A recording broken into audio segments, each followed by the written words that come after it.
This is the Joshin and welcome to our mini vlog. Bago pa ikadisgrasya ng tiyanak na to, ngayong araw ko naisipan ayusin yung bagong cabinet namin. Kumuha kami ng planggana at dito ko nga ilalagay muna pansamantala yung mga gamit na nasa aparador. At ang lalaki na ito nagfo-focus na naman sa pag-i-scatter. Pero matsunurin naman yan kapag nagiging mother dragon na ako. Ang luma naming cabinet, papa ko pa ang gumawa neto. Pinagtulungan namin ni daddy itulak papunta sa garahe at doon ko muna pansamantala ipupwesto. Bago nga namin pinuwesto yung bagong cabinet, nilinisan ko muna.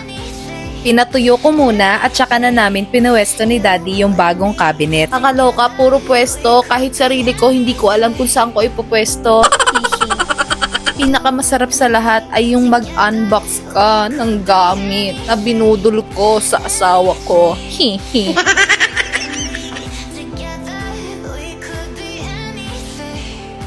Eto nga si daddy, wala na namang magawa at napagtripan niya si Bebong makulit.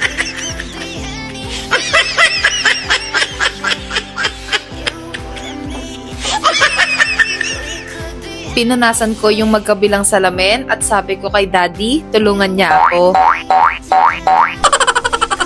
Katapos ko sa salamin, yung loob naman ang pinunasan ko at pinorma ko na nga siya dahil babarinahan ni daddy sa gilid para may suporta galing sa pader at para kahit akyatan nila Bebo hindi basta-basta matutumba.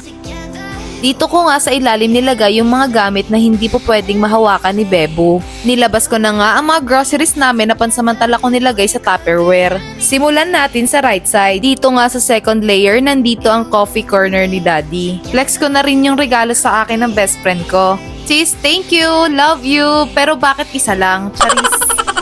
Ito nga sa third layer, nandito yung canned goods namin. Siningit ko na rin dyan yung gummy snacks ng mga tiyanak. Dito nga sa first layer, nandito yung kutkutin at snacks ni Daddy. Sunod naman ay left side. Dito nga sa first layer, nandito yung snacks at kutkutin ng mga batang makukulit. Di pa nga ako nagte-thank you sa nagbigay neto pero wasak na. Dito naman sa second layer, nandito yung mga condiments ko at ibang kailangan ko sa pagluluto.